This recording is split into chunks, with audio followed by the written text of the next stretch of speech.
je suis ravie de vous retrouver pour cette nouvelle vidéo dans laquelle je vais aborder la question suivante. Pourquoi les ingénieurs ont-ils tendance à sous-estimer ou voire à ne pas voir en fait, les signes avant-coureurs du burn-out et de se rendre compte une fois que c'est trop tard? Donc, c'est un vrai sujet parce que je pense, enfin, de mon point de vue, que la population ingénieure est un bon profil à burn-out. Souvent, on se prend le mur et c'est qu'une fois que vous êtes le mur, vous vous dites, ah mince, j'aurais pu faire différemment. Donc aujourd'hui, j'ai envie de vous expliquer comment ça se fait que ces signaux passent inaperçus. Donc pour ça, je vais vous donner les trois principales causes, je pense, enfin, de mon point de vue, qui font qu'on ignore ces signaux. Ensuite, je vais vous parler des signaux qui doivent vous alerter. Et ensuite, je vais, pour finir, vous dire comment éviter le piège du burn-out. Donc, on est parti. Donc déjà, comment ça se fait que les ingénieurs ne se rendent pas compte qu'ils sont sur la pente du burn-out? Alors, déjà, pour moi, il y a trois raisons principales. La première, c'est qu'on adore la performance. On est câblé pour ça. On aime aller toujours plus haut, avoir toujours plus, trouver toujours plus de solutions. Dans nos études, on a été conditionnés, on a appris à travailler dur, on a appris à peu dormir, on a appris à viser toujours plus haut, on a appris à viser l'excellence, parce que quand on se trompe dans un calcul, en fait, on peut avoir des vies humaines en jeu, en fait. Donc ça, c'est quand même une force, en fait, qu'on a. Et puis, et c'est aussi quelque part notre ADN. Enfin, moi, personnellement, j'adore la performance, j'adore optimiser des solutions. J'adore avoir des résultats tangibles, j'adore dépasser mes limites, j'adore, enfin voilà. Donc, et parmi mon cercle d'amis ingénieurs, en fait, c'est pareil. En fait, on est souvent des ingénieurs passionnés et on adore trouver le mouton à cinq pattes, résoudre des problèmes insolubles. Donc, oui, on adore se challenger, en fait. Donc, ça, c'est à la fois notre force, mais c'est aussi notre plus grand piège. Parce qu'en fait, on est habitué à diriger dans le stress, on est habitué à trouver des solutions sous la pression, on a des responsabilités qui sont importantes, on est capable de mener des projets ambitieux, audacieux, on est conditionné pour ça, quoi. Enfin, et on est bon là-dedans, quoi, en fait. Mais par contre, du coup, c'est aussi notre talon d'Achille parce que c'est par là qu'on peut peut-être aller trop loin, en fait, dans la recherche de performance. Ensuite, la deuxième cause pour moi, c'est, alors dans tout burn-out, il y a une phase de déni de non, non, moi je ne suis pas du tout concernée par burn-out, c'est pas moi. Et en plus, je trouve moi, sur la population ingénieure, c'est lié à à notre capacité d'adaptation qui est vraiment très importante. On a toujours l'habitude de s'adapter. Enfin, on est des champions en fait de l'adaptation. Il y a un nouveau problème, on est capable de trouver une nouvelle solution. Il y a une surcharge à passer, on est capable de réorganiser, de prioriser, de retrouver pareil, des solutions.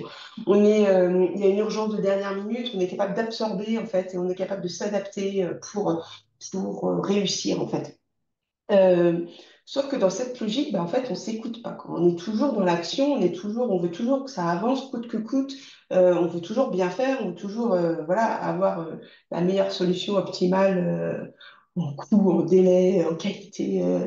Et du coup, on va avoir tendance à pas s'écouter parce qu'on va se dire non, mais ça, c'est juste un mauvais moment à passer, non, mais c'est juste une surcharge ponctuelle, c'est juste une phase, c'est juste un projet, puis finalement on va se rendre compte que on va enchaîner les projets, on va enchaîner les crises, et puis finalement, on va jamais s'arrêter. Et le problème dans cette course effrénée en avant, en fait, un jour, notre corps, il dira stop. Et ensuite, le troisième point que je voulais aborder, c'est aussi la pression sociale et l'image de la réussite. Et quelque part, alors je sais pas vous, mais en fait, moi, je trouve que ça rajoute un poids de dire, on n'a pas le droit de flancher, quoi, en fait. Souvent, on a des carrières quand même qui sont pour la plupart enviées par beaucoup de monde. On est perçu comme des personnes brillantes, battantes, solides, capables de gérer n'importe quelle crise. Euh, Et dans ce contexte-là, bah, oser dire je suis fatiguée, je ne tiens plus la charge, je vois pas le bout du tunnel, je sais pas comment je vais m'en sortir, bah, quelque part, c'est prendre le risque de passer pour quelqu'un de faible, qui a des failles, et du coup, ça colle pas avec cette image de réussite. Et donc, du coup, vu qu'on est des battants, en fait, on va chercher à encaisser, enfin, on va ouais, encaisser coûte que coûte, encore et encore. Et en plus, on a toujours réussi à gérer, enfin, c'est toujours passé jusqu'à présent, donc pourquoi ça passerait pas, en fait? Donc, on se dit que ça va continuer à aller. Et en fait, même les super-héros, ils ont leurs points faibles. Donc, je sais pas, Superman, il a sa kryptonite. Bah, nous, en fait, notre kryptonite à nous, c'est de se croire indestructible, se croire invincible. Et donc, du coup, ça amène la question de où est-ce qu'on place le curseur, en gros. Parce que tant que je suis dans la performance et que je me dépasse, que je progresse, que je prends plaisir, voilà, que je suis bien, en fait, dans ce milieu-là, bah, tout va bien. Mais quand est-ce que je bascule du mauvais côté, en fait? Quand est-ce que je dois m'alerter et me dire, attention, là, il y a quand même quelque chose qui ne va pas, il faudrait peut-être faire quelque chose. Donc, ouais, il y a cette histoire de curseur, de où est-ce que, il est, en fait, pour dire, bah, tout va bien et enfin, et puis tout va pas bien, en fait. Et, parce que le problème, en fait, dans le burn-out, on croit qu'on s'effondre du jour au lendemain, en fait, parce que souvent, on nous dit, oui, j'ai tel collègue, ben voilà, ce matin, il n'a pas réussi à se lever, il n'a pas pu venir au boulot. Donc, on a l'impression que c'est du jour au lendemain. Mais en fait, le burn-out, c'est pas du tout du jour au lendemain, c'est un processus qui dure dans le temps, qui s'insinue petit à petit, en fait, dans nos vies. Et pour certains, c'est quelques mois, mais pour certains, c'est des années, voire 2, 3, 4, 5 ans avant qu'ils arrivent au mur du burn-out, quoi. Donc, et en fait, pendant ces 5 ans, enfin, pendant cette durée, il y a des symptômes qui apparaissent, mais souvent, on ne les écoute pas. Enfin, donc, je les appelle les symptômes invisibles, en fait, parce qu'on ne les voit pas. Quand on est concerné personnellement, on ne les voit pas, on ne les écoute pas. Par contre, notre entourage peut les voir, quoi. Donc, quels sont les principaux symptômes qui doivent alerter? C'est déjà la fatigue. Si votre fatigue ne passe plus après une bonne nuit de sommeil, après un week-end, après des vacances, ça doit vous alerter. Enfin, moi, ça m'est déjà arrivé de revenir de 3 semaines de vacances et au bout d'une journée de boulot, j'étais déjà à nouveau complètement avec plus aucune énergie et ça doit alerter. Il y a aussi les troubles du sommeil.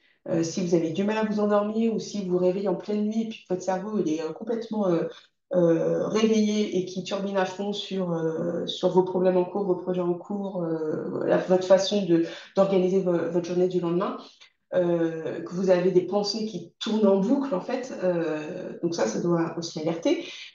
Il y a aussi la perte d'efficacité. Parce qu'en tant qu'ingénieur, on est quand même hyper câblé sur, voilà, il faut que ça soit efficace. En fait, il faut qu'on fasse des choses qui soient efficaces pour optimiser notre temps. Et, euh, et en fait, dans le processus du burn-out, donc juste avant, il y a le burn-in, en fait, et c'est qu'en gros, on est en train de cramer notre cerveau, de le brûler.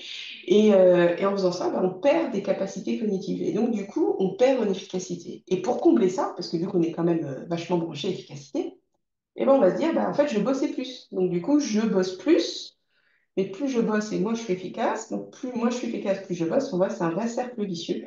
Donc, ça doit aussi vous alerter. Si jamais vous vous rendez compte que vous perdez en efficacité, si vous mettez plus de temps à comprendre les choses, si vous, enfin voilà, ça doit aussi vous alerter.